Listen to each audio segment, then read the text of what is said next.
And welcome to the Modern Meltdown. We're here at Adelaide Supanova 2015, and I've been lucky enough to stop by Meri Amber. Say hello. Hiya! How's the con been treating you? It's been treating me good. That's what I like to hear. It's the mid-afternoon here. I've stripped off most of my arrow costume. I've had enough for the day, but I've got enough left for one good interview. Now tell us about geek music and how it's your life. Okay, well, geek music, I guess, is music that has geeky topics or geeky references, which could include sonic references, things like computer game sounds or movie samples, as well as obviously writing lyrics that are related to geeky things or writing them derived from the geeky things. Yep. And you've taken that concept and you're now a very successful musician. Yeah, I do geek pop music, so I love it. And yeah, write songs about ninjas and aliens and Doctor Who and zombies. And I think those are the best kinds of songs. yeah, they are. They totally are. Because if I have to listen to another song about Taylor Swift's boyfriend breaking up with her, I think that'll be it for me in music. I think I'm breaking up with music.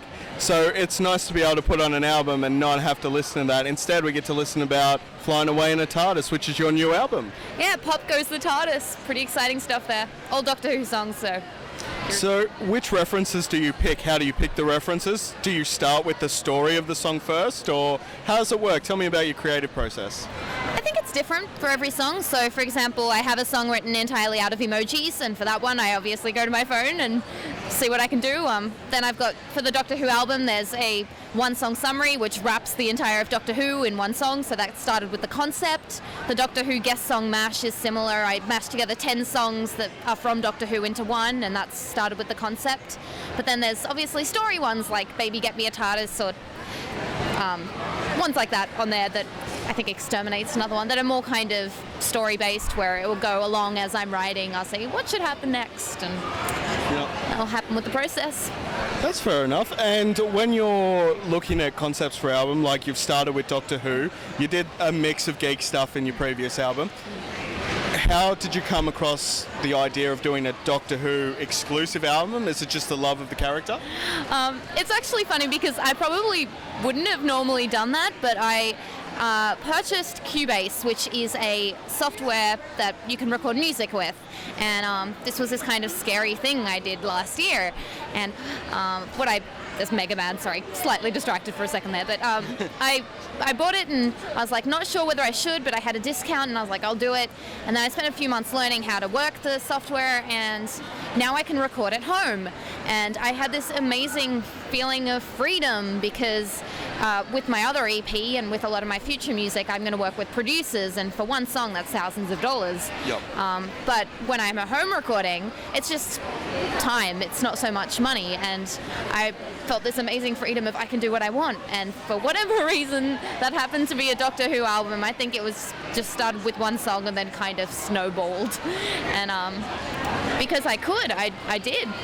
And it's like, yeah. Hey, and that's what the world is about. If you want a podcast, you start a podcast. If you want a YouTube, you do a YouTube channel. Like, that's the beauty of the world now, is we have the freedom of being creative, producing something without any gatekeepers anymore, which is really cool.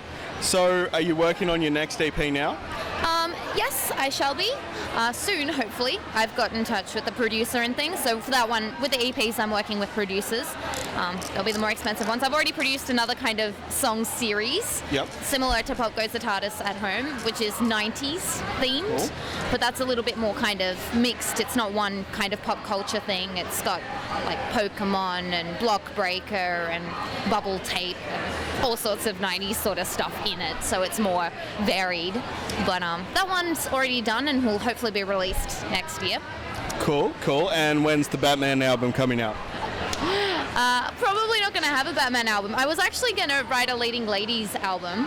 Because I have this thing where I mainly read comics that are based around leading ladies and almost exclusively DC at the moment. Yep. So my favorite character is Supergirl / Power Girl in her alternate universe. Technically, I kind of think similar sort of person. I think she's from the future now. Yeah, she is. Power Girl's an older version of Supergirl from a different dimension. Yep. But Earth 2. But until DC reboots it next week, and that'll be something completely different. Maybe. But yeah, I was thinking of doing one with leading ladies because I read a lot of the leading lady comics from DC. So I've written a few songs from Supergirl on there. She's like mad aggressive in the New 52, which is very different to the TV show. Yeah, so she becomes a Red Lantern and spews napalm. As she should.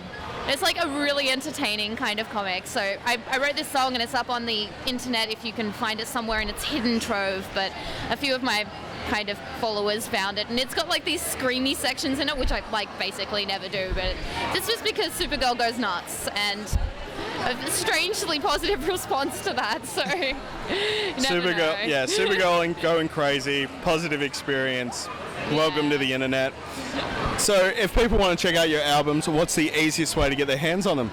Well, meriamber.com is my website, MERI amber.com, spelled funky, which is why I have to like spell it out.